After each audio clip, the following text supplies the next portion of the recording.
No episódio de hoje falaremos dos benefícios e as vantagens de criar metas, de fazer aquele sonho virar uma realidade, sejam eles pequenos ou de grande porte. Vem comigo.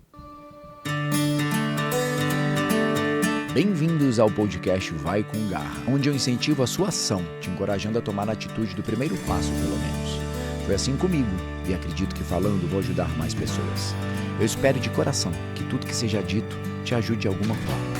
Eu me chamo Henrique Bosco e agradeço muito a sua presença por aqui. Gente, criar uma meta às vezes pode parecer fácil, mas não é assim tão fácil, porque quando ela é uma meta muito grande, ela fica mais intangível. Quando ela é uma meta um pouco mais fracionada, eu acredito que isso ajuda muito as pessoas a tornarem ela uma realidade. No dia a dia, na minha vida, Henrique Bosco, eu sempre tive pequenas metas para cumprir. Eu lembro que quando eu quis mudar para São Paulo, por exemplo, eu sou de BH, já disse isso N vezes. Quando eu quis mudar para São Paulo, eu coloquei uma meta para mim. O ano era 2006, eu tinha vindo muitas vezes em 2005 aqui, seja para atender cliente, para festas, para visitar amigos. E eu estava encantado com a cidade. Eu queria muito vir para cá e eu me coloquei um objetivo. Eu estava estudando, estava fazendo uma pós, uma especialização em gestão de pessoas. Eu já estava na empresa que eu estava trabalhando já, acho que 6 anos. E eu já estava um pouco cansado do que eu estava fazendo e eu queria mudar. Eu já vinha buscando alguma coisa diferente em BH. E eu coloquei São Paulo. Uai, gente, eu quero vir para São Paulo. E esse uai, gente, quero vir para São Paulo veio carregado de um monte de desejo. E eu estava vindo para São Paulo a cada mês, a cada 2 meses. Naquele período eu tinha um namoradinho aqui. E aí eu quero vir mudar para São Paulo. E eu falei para mim mesmo, eu vou mudar para São Paulo em junho daquele ano. Era 2006 o ano que eu tinha determinado. E eu estava procurando emprego, estava conversando com empresas do mesmo segmento que eu trabalhava, estava conversando com pessoas que eu me relaciono, de trabalho, de mercado. E eu estava perguntando para todo mundo, gente, não tem uma vaga para mim? Será que não tem uma oportunidade? Eu estava até disposto a mudar de segmento e tudo mais. Em determinado momento, eu até estava disposto a pedir demissão da empresa que eu estava e vir sem trabalho, passar aqui uns 2, 3 meses sem trabalho para poder encontrar alguma coisa. Quando foi em abril, eu estava aqui em São Paulo passando uma semana, eram umas férias minhas. Eu conversei com um cara que tinha sido meu chefe em uma outra empresa e eu falei para ele, olha, Ricardo, eu tô querendo vir para São Paulo, me ajuda? Ele, opa, eu acho que eu tenho uma vaga, só que é uma vaga que é para você é um passo para trás na sua carreira.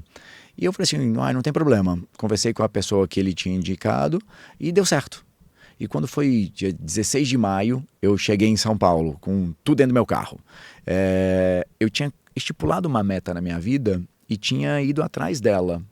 E quando se realizou, eu estava tão feliz que eu não pensei nem 2 vezes dos riscos, que obviamente eu tinha me planejado, mas dos riscos maiores que poderiam acontecer, porque eu sabia que eu tinha também dentro de casa o backup de falar assim, se der tudo errado eu volto para casa dos meus pais. E os meus pais sempre foram muito, muito bacanas e cordiais nesse sentido. E eu tinha essa coragem de fazer isso. Então, eu tinha uma meta, eu estava atrás dessa meta, eu sabia que eu tinha esse suporte dos meus pais de poder voltar e eu vim para São Paulo.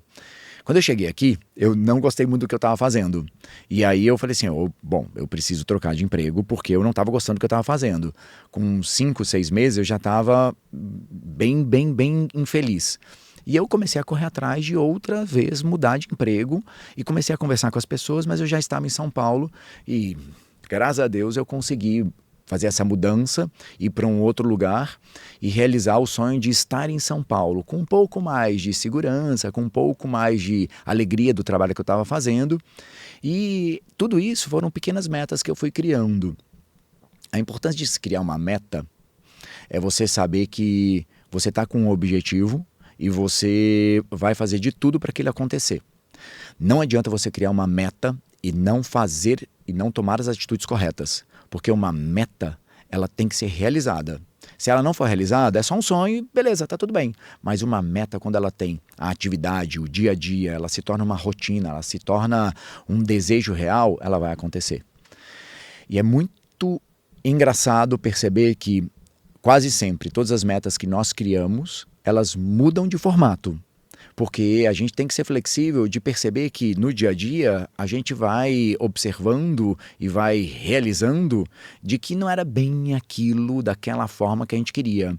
E essa mudança, quando ela é bem racionalizada, quando a gente tem essa mudança criticada e percebendo que não vai ser daquele jeito, vai ser daquele outro jeito. Igual, por exemplo, eu acabei de contar o caso de vir para São Paulo. Eu criei aquela meta, mas não aconteceu da forma que eu queria, eu não estava feliz. Eu mudei. Eu fui flexível o suficiente para perceber que se eu continuasse ali não ia dar certo estar aqui. E quando a gente cria uma meta, por menor que seja, e a gente prioriza ela, a gente consegue chegar no resultado de alguma forma.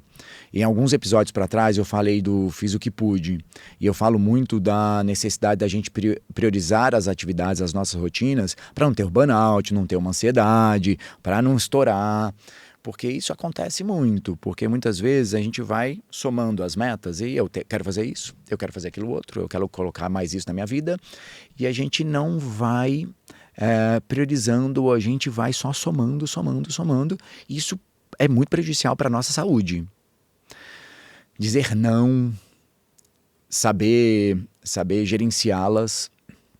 E aí eu tenho algumas ferramentas que eu fui desenvolvendo, e quando eu dou mentoria para pessoas que querem mudar de carreira ou querem crescer, até consultorias que eu dou para a empresa, até na minha empresa, na Atua, eu sempre tento colocar as minhas metas como prioridades. Papel mesmo, tá, gente? É pegar papel, caneta e escrever, olha, meta 1. Na minha vida é esta. Qual a prioridade dessa meta? De 1 a 5. Meta 2. Qual a prioridade daquela meta 2? De 1 a 5. E você vai colocando ali o ranking do que é mais ou menos prioritário para aquele mês, para aquele semestre, para aquele ano. E quando você tem ali pequenas metas, você vai começando a ter essas pequenas vitórias e vai começando a perceber que as prioridades elas vão mudando.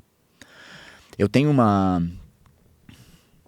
não sei se é terapia, não sei se é alguma ferramenta mediúnica, não vou aqui qualificá-la, mas eu tenho uma ferramenta que eu faço uma visualização das minhas metas. Todo ano eu pego um cartaz branco, e nesse cartaz eu pego uma revista e eu pego os meus principais sonhos.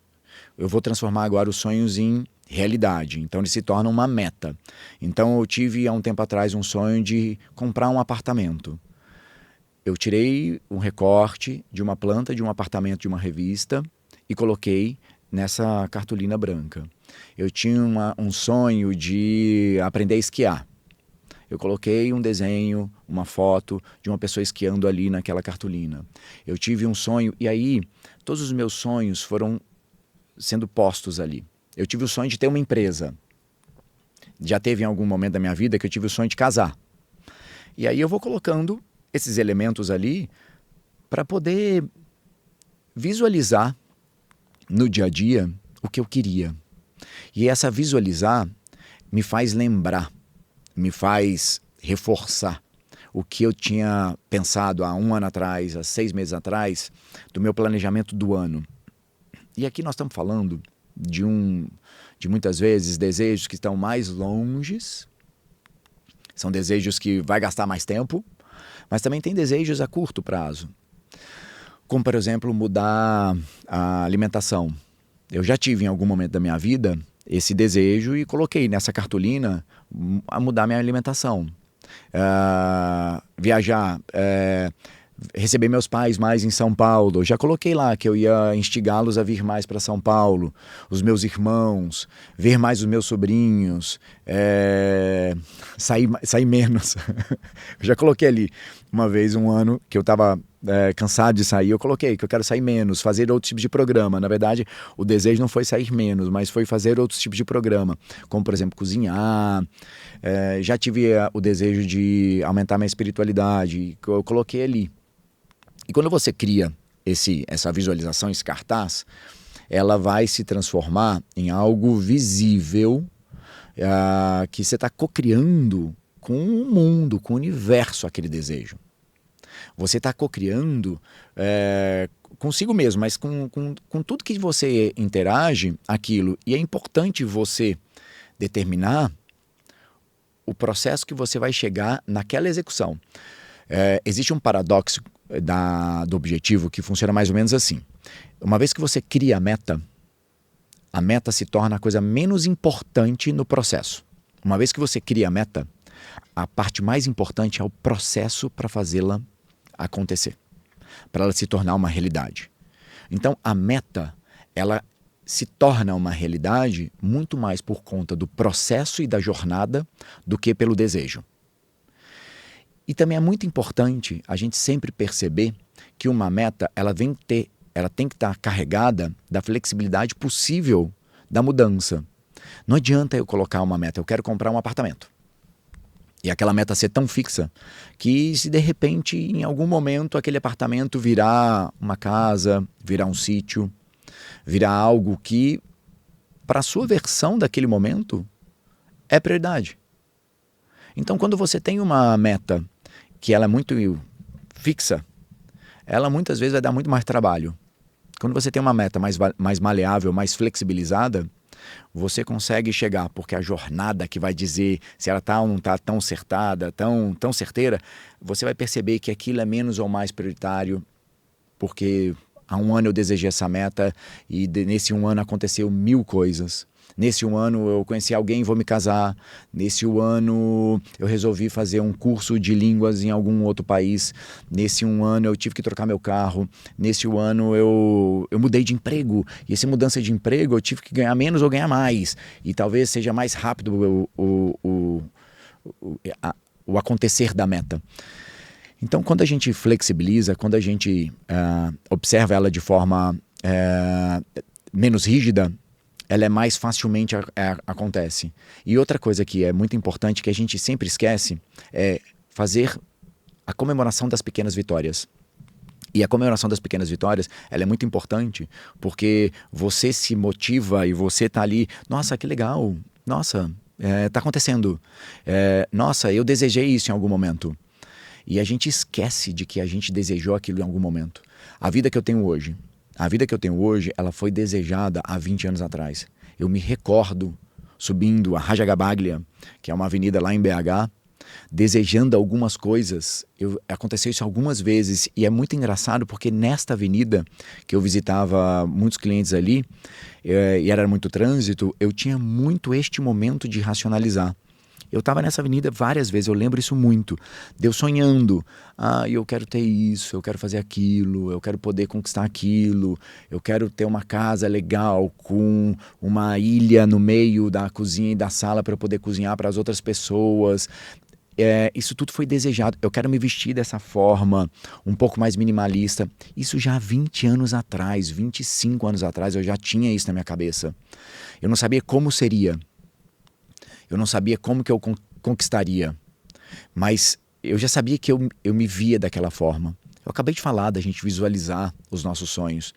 E não era nem uma cartolina, naquela época eu nem fazia dessa forma, mas eu já me visualizava. E quando a gente cria uma meta, por menor que seja, e a gente já visualiza e a gente comemora estes ganhos, isso se torna um reconhecimento pessoal.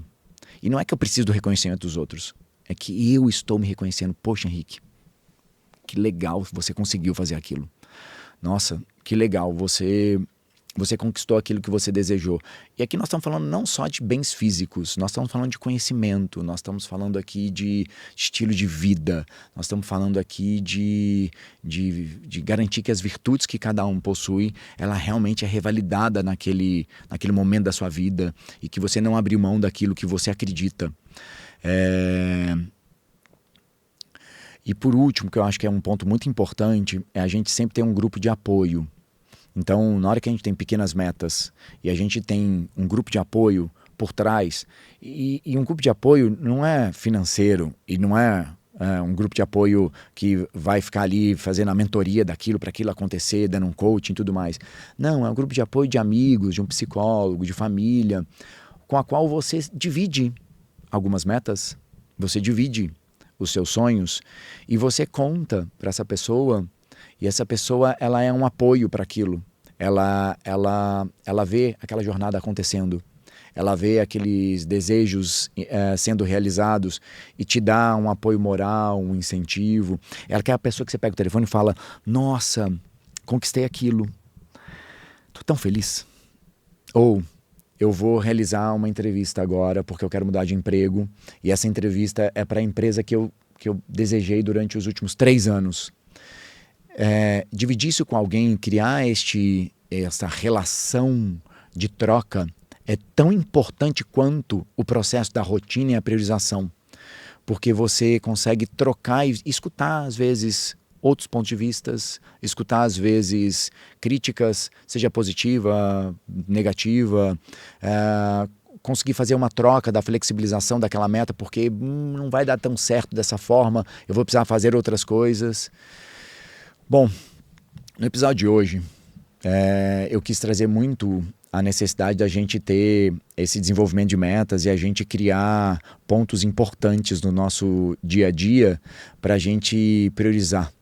E eu queria que vocês dividissem comigo quais são as metas que vocês criam ou criaram nesse último ano, que são pequenas metas, e também quais são as metas que são grandes metas, que não vai realizar a curto prazo, mas que você vai ter que destrinchar, vai ter que transformar isso em pequenas metas. Por exemplo, eu quero comprar um apartamento, mas para comprar um apartamento eu vou ter que vou ter que primeiro vender meu apartamento.